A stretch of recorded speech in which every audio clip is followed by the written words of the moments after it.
The morning sun cast long shadows across the cobblestone courtyard of Blackmore Prison as Captain Marcus Thornfield adjusted his royal uniform one final time.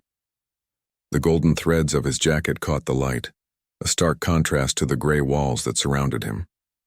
For 15 years he had served the crown with unwavering loyalty, protecting kings and queens, nobles and dignitaries.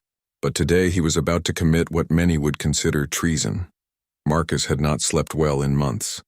Every night the same haunting images played in his mind like a broken record.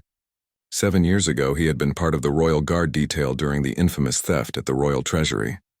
A man named Thomas Aldridge had been arrested, tried and sentenced to life imprisonment for stealing the crown jewels of Valdoria. The evidence seemed overwhelming at the time. Thomas had been found near the treasury, covered in dust, with a piece of the stolen crown in his possession. The trial was swift, as royal justice often was. Thomas protested his innocence, claiming he had been framed, but his words fell on deaf ears. The royal court wanted swift justice, and Thomas became the perfect scapegoat. Marcus had stood guard during the trial, watching as the man's life crumbled before his eyes. Thomas's wife had wept openly in the courtroom, their young daughter clinging to her mother's dress, not understanding why her father was being taken away. But Marcus knew something others did not. On the night of the theft, he had been patrolling the eastern wing of the palace when he noticed something strange. Lord Reginald Blackwood, one of the king's most trusted advisors, had been walking through the corridors at an unusual hour. When their eyes met, Blackwood had seemed nervous, almost panicked. He quickly explained that he was checking on security after hearing strange noises, but something about his demeanor felt wrong. Over the years that followed, Marcus began to notice other things. Blackwood's lifestyle had improved dramatically. He bought a new estate, expensive horses, and began hosting lavish parties that seemed beyond his means as a royal advisor. More troubling were the whispered conversations Marcus occasionally overheard between Blackwood and his associates. References to the perfect fall guy and keeping quiet maid. Marcus's blood run cold. The breaking point came 6 months ago when Marcus discovered a hidden compartment in Blackwood's study while investigating a separate security matter. Inside, he found detailed plans of the treasury, including guard schedules and security weaknesses. More damning still was a letter from a known fence acknowledging the receipt of royal merchandise and promising discretion. The date on the letter was just 3 days after the theft. Marcus had tried to bring this evidence to his superiors, but Blackwood's influence ran deep. The man had the king's ear and connections throughout the nobility. When Marcus presented his findings to Commander Hayes, he was told to focus on his duties and stop pursuing wild conspiracy theories. It became clear that the Royal Guard was more interested in maintaining the status quo than seeking justice. The decision to act alone had not come easily. Marcus was a man of honor, bound by oath to serve the crown, but he was also bound by a deeper oath to justice and truth. Every day that Thomas Aldridge spent in Blackmore Prison was another day that the real criminal walked free, enjoying the fruits of his crime while an innocent man rotted in a cell. Marcus had spent months planning this moment. He studied the prison's routines, guard rotations, and security protocols. He knew every stone of Blackmore's walls, every creaking board in its corridors. The prison was notorious for its harsh conditions and brutal guards, but it also had weaknesses that only someone with his training could exploit. The night before, Marcus had written a letter to his sister, the only family he had left. In it, he explained his actions and asked her to remember him not as a traitor, but as a man who chose justice over comfort. He sealed it with his family ring and left it on his desk, knowing he might never return to claim it. As he approached the prison gates, Marcus felt the weight of his decision settle on his shoulders. The guards at the entrance knew him by reputation, and his royal uniform commanded immediate respect. He presented forged documents claiming he needed to question prisoner Aldridge about security matters related to an ongoing investigation. The head guard, eager to please someone of Marcus's rank, barely glanced at the papers before waving him through. Inside the prison, the air was thick with despair and the stench of unwashed bodies.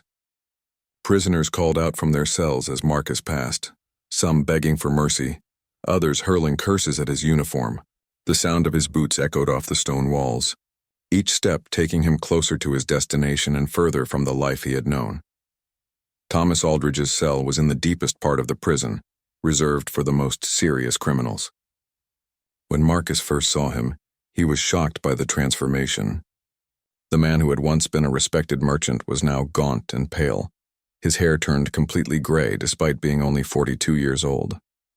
7 years of wrongful imprisonment had taken their toll, but his eyes still held a spark of defiance. "You've come to mock me too, have you?" Thomas asked, not bothering to look up from where he sat on his thin mattress. "Another royal guard come to remind me of my crimes?" Marcus looked around carefully, ensuring they were alone before speaking in a low voice. "I've come to tell you the truth, Thomas Aldridge, and if you're willing to trust me, I've come to set you free." Thomas's head snapped up, his eyes widening in disbelief. For a moment, neither man spoke, the weight of those words hanging heavy in the damp air of the cell. Outside, thunder rumbled in the distance as if the very heavens were responding to this moment of revelation. The game was about to begin, and Marcus knew there would be no turning back. Thomas stared at Marcus for what felt like an eternity, his weathered hands gripping the edge of his crude wooden bench. The cell was barely large enough for 2 men to stand, and the smell of mold and desperation clung to every surface. 7 years of false imprisonment had taught Thomas to be suspicious of everyone, especially those wearing the uniform of his captors. "Why should I believe you?" Thomas whispered, his voice hoarse from years of shouting his innocence to deaf ears. "For 7 years, guards have come to my cell with promises, with threats, with lies." "What makes you different?" Marcus slowly removed his ceremonial gloves and set them aside, a gesture that would have seemed insignificant to anyone else but carried deep meaning in royal protocol. A guard never removes his gloves in the presence of a prisoner, unless he considers that person an equal. Thomas noticed this immediately, and something in his expression began to soften. "Because I know who really stole the crown jewels," Marcus said quietly, glancing toward the corridor to ensure no one was listening. "Lord Reginald Blackwood orchestrated the entire theft and framed you to cover his tracks. I have proof." The name hit Thomas like a physical blow. He had suspected as much during his trial, but no one would listen to the accusations of a common merchant against a lord.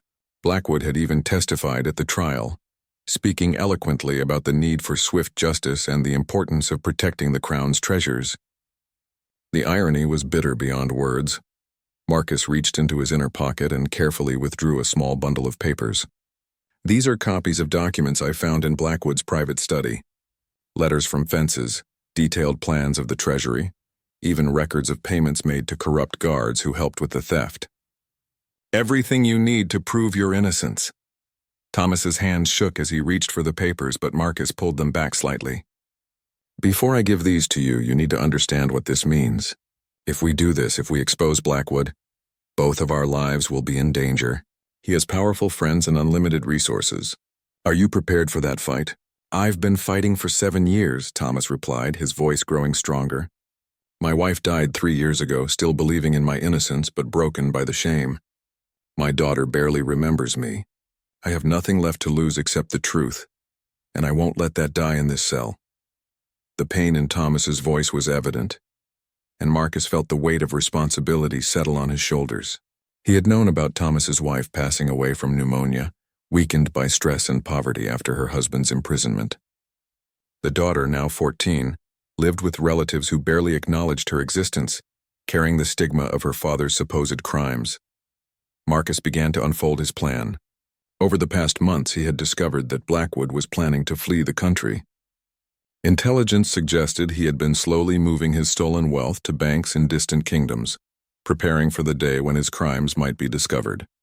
That day was coming sooner than Blackwood realized. "Tomorrow night there's going to be a grand feast at the palace to celebrate the king's birthday," Marcus explained. "Blackwood will be there, along with most of the nobility and senior guards.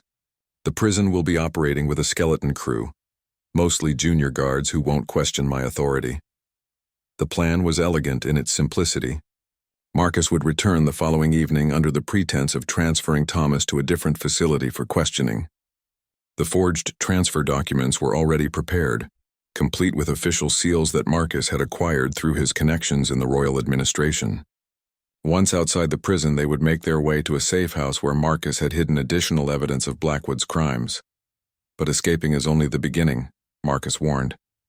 "We need to expose Blackwood publicly before he can flee or use his influence to discredit us.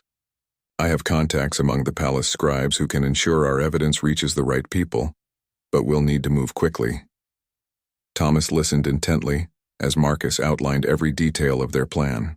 The guard had thought of everything, from alternative escape routes to contingency plans if they were discovered. It was clear that Marcus had been preparing for this moment for months, studying every aspect of the prison's security and the palace's politics. "There's something else you should know," Marcus continued, his voice dropping even lower. "Blackwood didn't act alone. There are others involved, including some members of the Royal Guard. When we expose him, we'll be exposing a conspiracy that reaches into the highest levels of the kingdom's security apparatus." This revelation didn't surprise Thomas as much as it might have years earlier. 7 years in prison had taught him that corruption often wore the finest clothes and spoke with the most refined accents. He had seen guards take bribes, witnessed favors traded for information, and observed how justice could be bought and sold like any other commodity. "I'm ready," Thomas said firmly. "Whatever the cost, whatever the risk, I'm ready to fight for the truth." Marcus nodded and carefully handed over the bundle of papers. "Study these tonight, but keep them hidden. Tomorrow evening, when I return, you'll need to be prepared to move quickly. Once we leave this prison, there will be no turning back for either of us." As Marcus prepared to leave, Thomas grabbed his arm gently. "Why are you doing this? You're risking everything for a man you barely know. Your career, your reputation, your life. Why?" Marcus paused at the cell door, considering the question. "Because 15 years ago I swore an oath to protect justice, not just the crown. For 7 years I've watched an innocent man suffer while the guilty lived in luxury. That's not the kingdom I swore to serve, and it's not the man I want to be." The guard's words hung in the air as he walked away, his footsteps echoing through the stone corridors. Thomas watched until the uniform disappeared around the corner, then carefully unfolded the papers Marcus had given him. As he read through the evidence of his own innocence, tears began to flow down his weathered cheeks. For the first time in 7 years, Thomas Aldridge had hope. Tomorrow night, he would either be a free man vindicated of his crimes, or he would die trying to reclaim his honor. Either outcome seemed preferable to spending another day in the living death of Blackmore Prison. Outside his cell window, storm clouds gathered on the horizon, promising a tempestuous night ahead. The winds of change were beginning to blow, and nothing would ever be the same again. The grand feast at the royal palace was everything Marcus had hoped for and more. The great hall blazed with the light of 1,000 candles, their golden glow dancing across tapestries that told the stories of ancient kings and legendary battles. Noble families dressed in their finest silks and velvets filled every table, their laughter and conversation creating a symphony of privilege and power that echoed off the vaulted ceilings. Marcus stood at his assigned post near the main entrance, his ceremonial armor polished to a mirror shine. To anyone watching, he appeared to be the perfect royal guard, alert, professional, and utterly devoted to his duty. But beneath his calm exterior, his heart raced with anticipation. Every few minutes he glanced toward the head table where Lord Reginald Blackwood sat beside the king, regaling his majesty with amusing stories and clever observations. Blackwood looked magnificent tonight, dressed in deep purple velvet with gold trim that caught the candlelight beautifully. His graying beard was perfectly groomed, and his smile never wavered as he played the role of the loyal advisor. To the assembled nobility, he was the picture of respectability and honor. Only Marcus knew the truth behind that carefully crafted facade. As the evening progressed, Marcus watched Blackwood's every move with the intensity of a hawk studying its prey. The lord drank wine freely, his cheeks growing ruddy with alcohol and good humor. He seemed completely at ease, showing no sign that he suspected his carefully constructed world was about to crumble around him. The entertainment began as the main courses were cleared away. Minstrels performed ancient ballads while acrobats delighted the crowd with impossible feats of agility. During a particularly engaging performance involving fire dancers, Marcus quietly slipped away from his post. His replacement, a young guard named Willem who owed Marcus several favors, took his place without question. The corridors of the palace felt different at night, shadows playing tricks on the eye while the distant sounds of celebration echoed through the stone walls. Marcus moved with practiced stealth, avoiding the main pathways and using servant passages that most guards didn't even know existed. His destination was the palace stables, where a horse and supplies waited for the journey ahead. Meanwhile, at Blackmore Prison, the skeleton crew of guards was settling in for what they expected to be a quiet night. Most of the senior staff was either at the feast or enjoying their evening off, leaving only a handful of junior guards to maintain order. The prisoners seemed unusually subdued, perhaps influenced by the distant sounds of celebration that drifted in from the city beyond the prison walls. Thomas lay on his narrow cot, the papers Marcus had given him carefully hidden beneath a loose stone in the wall. He had memorized every detail of the evidence, from the dates on the letters to the specific amounts mentioned in the financial records. The information painted a clear picture of Blackwood's guilt, but Thomas knew that having evidence and being able to present it safely were two very different things. The sound of approaching footsteps made Thomas's pulse quicken. He recognized the measured stride of someone in authority, and he quickly composed himself to appear as though he had been sleeping. The footsteps stopped outside his cell and a key turned in the heavy lock. "Prisoner Aldridge, you're to come with me immediately," Marcus announced in his official voice loud enough for any nearby guards to hear. "Orders from the palace regarding new evidence in your case." Two junior guards flanked Marcus, both looking slightly nervous about handling such a high-profile prisoner. Thomas noticed that these were guards he didn't recognize, young men who wouldn't know his usual routines or suspect anything unusual about a midnight transfer. "Where are you taking me?" Thomas asked, playing his part perfectly. His voice carried just the right mixture of fear and confusion that the guards would expect from a prisoner being moved without explanation. "That's not your concern," Marcus replied curtly. "You'll be informed when we reach our destination. Now move." The shackles felt familiar around Thomas's wrists and ankles, the cold metal a reminder of the 7 years he had spent bound by injustice. But tonight, these same shackles represented hope rather than despair. Each step toward the prison's exit brought him closer to freedom and vindication. The prison corridors seemed longer tonight, stretching endlessly before them as their footsteps echoed off the stone walls. Other prisoners called out as they passed, some offering crude jokes about midnight executions while others simply watched in silence. Thomas kept his eyes forward, focusing on Marcus's broad shoulders and trying not to think about what would happen if their plan was discovered. At the main gate, the head guard on duty barely looked up from his card game as Marcus presented the transfer documents. The man's attention was clearly focused on the substantial pile of coins in front of him, evidence of a lucky night at the gaming table. He stamped the papers with barely a glance and waved them through with an absent gesture. "Bring him back in one piece," the guard called after them, already returning his attention to his cards. "The warden doesn't like paperwork." The cool night air hit Thomas's face like a blessing as they stepped outside the prison walls. For 7 years he had dreamed of this moment, but he had never imagined it would come under such circumstances. The stars seemed brighter than he remembered, and even the city's familiar smells of smoke and cooking food seemed like perfumes compared to the stench of the prison. A covered wagon waited in the shadows beside the prison wall, its driver hunched forward with his hood pulled low over his face. Marcus guided Thomas toward the vehicle while the two guards maintained their positions, clearly unaware that they were participating in an elaborate deception. "Get in," Marcus ordered, maintaining his authoritative tone until the very last moment. As Thomas climbed into the wagon, Marcus quickly struck both guards with precise blows to pressure points he had learned during his military training. Both men collapsed unconscious but unharmed, their breathing steady and regular. "That should keep them quiet for several hours," Marcus explained as he quickly bound and gagged the unconscious guards. "By the time they wake up, we'll be long gone, and they'll have quite a story to tell their superiors." The wagon driver turned out to be Marcus's old friend and fellow soldier, a grizzled veteran named Robert who had served with Marcus during the border wars years earlier. Robert asked no questions about their passenger or their destination, understanding that some favors were better left unexplained. As the wagon began to move through the darkened streets of the capital, Thomas felt tears streaming down his face. 7 years of imprisonment, 7 years of shame and isolation, 7 years of watching his life crumble while the real criminal lived in luxury. All of it was finally coming to an end. "Where are we going?" Thomas asked quietly, not wanting to be overheard by anyone who might be following. "To a safe house outside the city," Marcus replied. "We need to stay hidden until morning, when the palace scribes begin their duties. Once we can get our evidence to the right people, Blackwood's reign of deception will be over.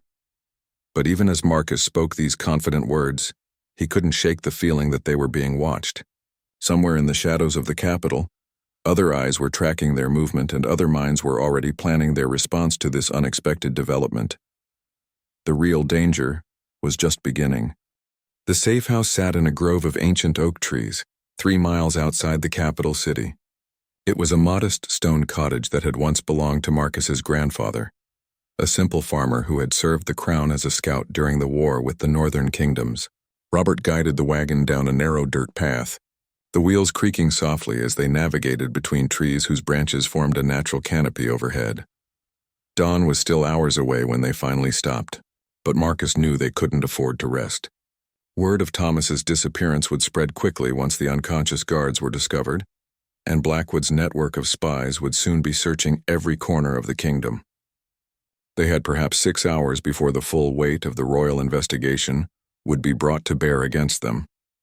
Inside the cottage, oil lamps cast dancing shadows on walls lined with simple wooden furniture and faded tapestries. Marcus had prepared this hideout months in advance, stocking it with food, clean clothes, and writing materials. Most importantly, he had hidden additional evidence here, documents that were too dangerous to keep in his quarters at the palace.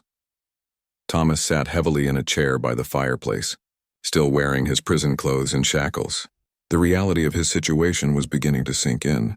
For 7 years, his world had been confined to a cell barely larger than a closet. Now he was free, but he was also a fugitive, and one wrong move could send him back to prison for the rest of his life. "Let me remove those shackles," Marcus said, producing a key from his belt. As the metal restraints fell away, Thomas rubbed his wrists where they had left permanent marks, pale circles on skin that had rarely seen sunlight. "I had almost forgotten what it felt like to move freely," Thomas murmured, stretching his arms above his head for the first time in years. "Sometimes in my cell I would dream that I was walking through my old shop, arranging merchandise, talking with customers. I thought those dreams would drive me mad, but they were the only thing that kept me sane." Marcus opened a wooden chest in the corner of the room and withdrew several bundles of papers tied with red ribbon. "This is everything we need to destroy Blackwood's carefully constructed lies," he explained, spreading the documents across a rough wooden table. Financial records showing impossible wealth accumulation, correspondence with known criminals, even a detailed confession from one of his accomplices who tried to blackmail him last year. Thomas leaned forward to examine the papers, his eyes widening as he read through document after document. The evidence was overwhelming, painting a picture of corruption that went far beyond simple theft. Blackwood had been systematically looting the royal treasury for years, using his position and influence to cover his tracks while innocent people like Thomas paid the price for his crimes. "This man here," Marcus pointed to a signature on one of the letters, "is Sir Edmund Garrett, a minor noble who helped Blackwood fence some of the stolen items. He approached me 6 months ago, drunk and guilt-ridden, wanting to confess his role in the conspiracy. I convinced him to write down everything he knew." The confession detailed how Blackwood had recruited several accomplices over the years, each playing a specific role in the elaborate scheme. Some provided inside information about security procedures, others handled the actual theft and transportation of stolen goods, and still others helped create false evidence to frame innocent people when investigations got too close to the truth. According to Garrett's statement, "You weren't even their first choice as a scapegoat," Marcus continued. "They had originally planned to frame a guard named Peterson, but he was killed in a training accident before they could implement their plan. You were simply in the wrong place at the wrong time when they needed someone to blame." The casual cruelty of this revelation hit Thomas like a physical blow. His entire life had been destroyed not because of any action he had taken, but simply because he had happened to be convenient when Blackwood needed a victim. 7 years of suffering, his wife's death, his daughter's abandonment, all of it had been meaningless. A random act of evil disguised as justice. Robert, who had been standing guard at the window, suddenly tensed and held up his hand for silence. "Riders approaching," he whispered urgently. At least 4 horses moving fast on the main road. Marcus quickly gathered the papers and began stuffing them into a leather satchel. "They found us sooner than I expected," he said grimly. "Blackwood must have been suspicious of something. Or perhaps one of the guards at the prison was more observant than we thought." The sound of horses grew louder, accompanied by the jingle of metal and the creak of leather that indicated armed men. Through the cottage's small windows, they could see torches moving through the trees, casting wild shadows as the riders searched for signs of their quarry. "There's a root cellar beneath the kitchen floor," Marcus said quickly. "Thomas, you need to hide there with the evidence. Robert and I will try to lead them away from the cottage."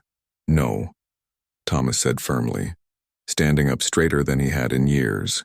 "I've spent 7 years hiding from the truth. I won't spend another moment cowering in the darkness while others fight my battles." Marcus started to protest, but Thomas cut him off with a gesture. "You've already risked everything to give me this chance. Now let me help finish what we started." The riders were circling the cottage now, their torches illuminating the surrounding trees as they searched for the best approach. Through the flickering light, Marcus could make out the distinctive armor of the Royal Guard, though he didn't recognize any of the individual soldiers. These were likely mercenaries hired by Blackwood, men with no loyalty except to whoever paid them the most. "Surrender now, and we promise you'll receive a fair trial," called a voice from outside. The speaker's tone suggested he had no intention of honoring such a promise. Marcus drew his sword, the blade singing as it cleared its sheath. "There's a back window that leads to the stream," he told his companions. "If we can reach the water, we might be able to lose them in the woods on the other side." But even as he spoke, Marcus knew their chances were slim. The riders had positioned themselves to cover all the obvious escape routes, and the cottage offered little in the way of defensive advantages. They were outnumbered and outmaneuvered, trapped like animals in a hunter's snare. "Wait," Thomas said suddenly, his hand on Marcus's arm. "What if we don't run? What if we use this opportunity to our advantage?" Marcus looked at him questioningly, and Thomas explained his thinking. "These men were sent to capture us quietly without witnesses. But what if we could create witnesses? What if we could force them to act in the open, where others might see?" The plan that emerged was desperate and dangerous, but it offered their only real chance of success. Instead of hiding from their pursuers, they would confront them directly, using the evidence they carried to expose Blackwood's crimes to anyone who would listen. "It's madness," Robert said quietly, but there was admiration in his voice. Exactly the kind of madness that might actually work. Outside, the mercenaries were growing impatient. The sound of breaking glass announced that they had decided to take action rather than wait for a surrender that wasn't coming. Thomas clutched the leather satchel containing the evidence of his innocence, his knuckles white with tension. 7 years of imprisonment had brought him to this moment, and he was determined not to waste the opportunity that Marcus had given him. The door burst open, and armed men poured into the cottage. The final confrontation was about to begin. The lead mercenary was a mountain of a man with scars crisscrossing his face like a roadmap of violence. His armor bore no royal insignia, confirming Marcus's suspicion that these were hired killers rather than legitimate guards. Behind him, 3 other men spread out through the small cottage, their weapons drawn and ready for blood. "Captain Marcus Thornfield," the scarred leader announced, his voice carrying the rough accent of the border regions. "You're under arrest for treason, conspiracy, and aiding the escape of a dangerous criminal. Surrender your weapons and come with us peacefully." Marcus kept his sword raised, positioning himself between the mercenaries and Thomas. "I serve the crown and the cause of justice," he replied evenly. "These charges are false, and you know it." The mercenary leader laughed, a harsh sound that echoed off the cottage walls. "Justice? You mean helping a convicted thief escape from prison? Lord Blackwood was very specific about your crimes, Captain. He painted quite a picture of your fall from grace." "Blackwood is the real thief," Thomas interrupted, stepping forward despite Marcus's protective stance. "I have proof of his crimes, evidence that will clear my name and expose his corruption." "Evidence?" The mercenary's expression shifted to one of cruel amusement. "You mean these?" He held up several papers that had clearly been torn from official documents. "Lord Blackwood warned us you might try to use forged documents to support your lies." Marcus felt his heart sink as he recognized the fragments. These were copies of some of the evidence they had gathered, which meant that Blackwood's network was more extensive than they had realized. Someone with access to their investigation had been feeding information back to the Lord, allowing him to stay one step ahead of their efforts. "Those documents are genuine," Marcus stated firmly. "If you examine them properly, You'll see the official seals and signatures that prove their authenticity." "What I see," the mercenary replied, drawing his sword with a metallic whisper, "are the desperate lies of a traitor and a criminal. Lord Blackwood pays well for results, and he's particularly interested in seeing both of you return to face justice." The implication was clear. These men had no intention of taking prisoners.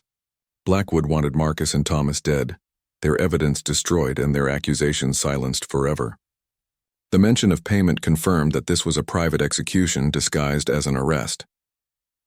Robert moved silently behind the mercenaries, using the shadows cast by their torches to mask his approach. His years as a soldier had taught him patience and stealth, qualities that served him well now as he prepared to even the odds in the coming fight. "Before you do anything you might regret," Thomas said, raising his voice slightly, "you should know that copies of our evidence have already been sent to several members of the royal court. Killing us won't stop the truth from coming out." It was a bluff, but a convincing one. The mercenary leader hesitated for just a moment, uncertainty flickering across his scarred features. That moment of doubt was all Robert needed to strike. The veteran soldier's knife found its mark between the shoulder blades of the nearest mercenary, dropping the man silently to the floor. Before the others could react, Robert had already drawn his sword and engaged the second attacker, their blades ringing as they met in the confined space of the cottage. Marcus used the distraction to launch his own attack, his ceremonial sword proving to be more than decorative as he engaged the mercenary leader.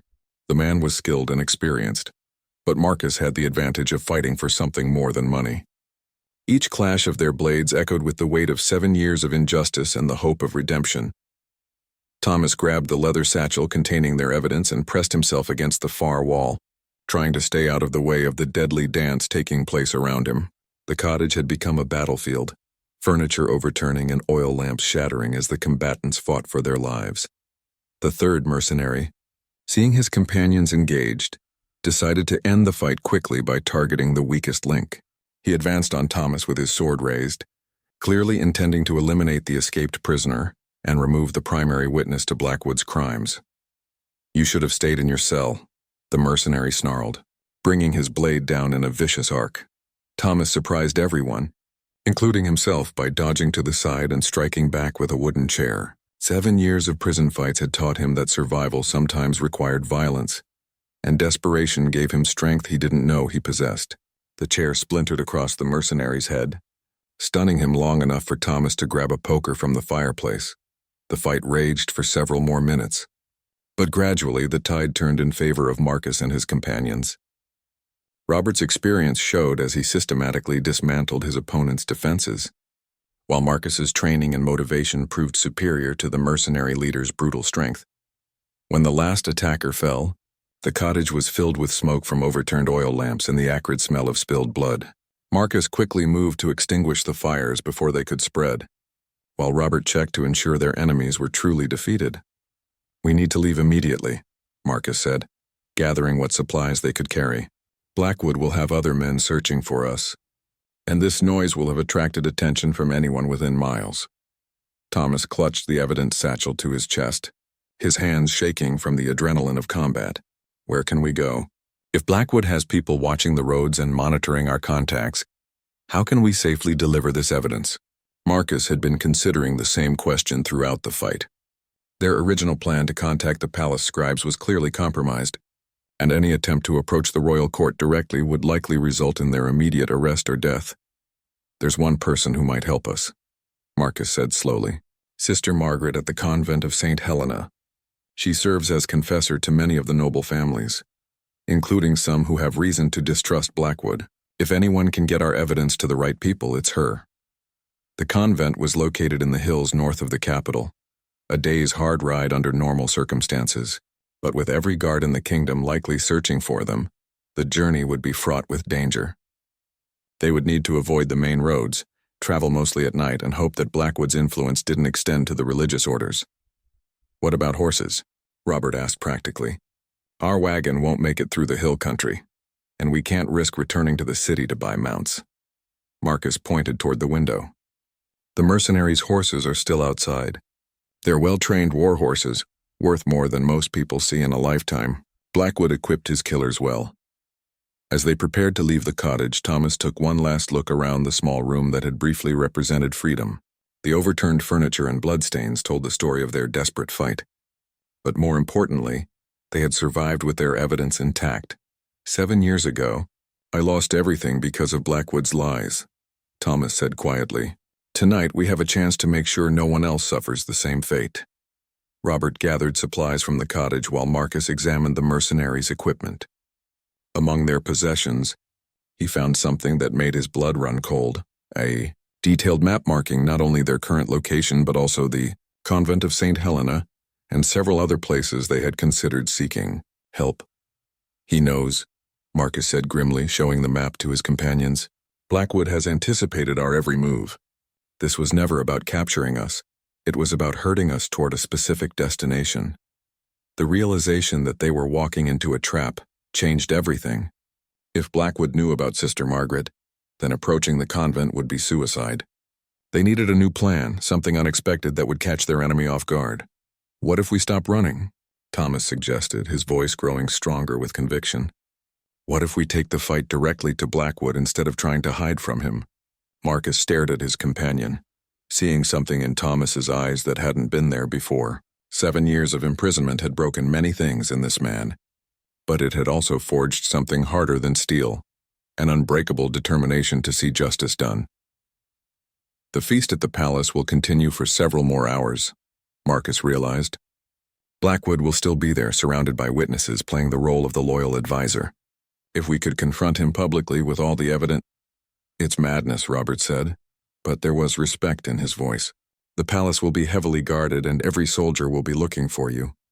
How do you expect to get within 100 yards of Blackwood? Thomas smiled for the first time in 7 years, and the expression transformed his haggard features. Because they'll be looking for an escaped prisoner and a traitorous guard. They won't be expecting 3 men who walk through the front door and demand justice. The plan that emerged was audacious beyond belief, but it had one crucial advantage. Nobody would expect them to do something so obviously suicidal. While Blackwood's men scoured the countryside looking for fugitives, they would return to the very heart of his power and expose his crimes before the entire royal court. They rode hard through the remaining hours of darkness, using paths that Robert remembered from his days as a military scout. The horses were indeed magnificent animals, bred for— Turned back to her with something that might have been a smile. Captain, history is full of ordinary people who found themselves in extraordinary circumstances and rose to meet them. The galaxy doesn't need perfect diplomats or military geniuses. It needs people who understand what human principles actually mean and can help others implement them successfully. The transformation was complete, but it was also just beginning. As Sarah looked around at her crew, her friends who had become the nucleus of galactic government, she realized that their accidental conquest had become something far more important than anyone could have imagined. They hadn't conquered a planet through force of arms. They had conquered the galaxy through the simple power of good ideas, shared freely and implemented with courage. The human concepts of freedom, democracy, and individual worth had proven to be the most powerful weapons in galactic history, not because they destroyed enemies, but because they transformed them into allies. The mining ship Persistence had found something more valuable than any mineral or precious metal. They had discovered that human ideals, when properly understood and carefully applied, could serve as the foundation for a galactic civilization that was more just, more prosperous, and more free than anything that had come before. As Sarah accepted her new role as humanity's permanent galactic representative, she couldn't help but smile at the irony. They had set out to mine valuable resources and ended up mining the most valuable resource of all, the principles that could unite an entire galaxy in common cause. The accidental conquest was complete, but the real work of building a better galaxy was just beginning.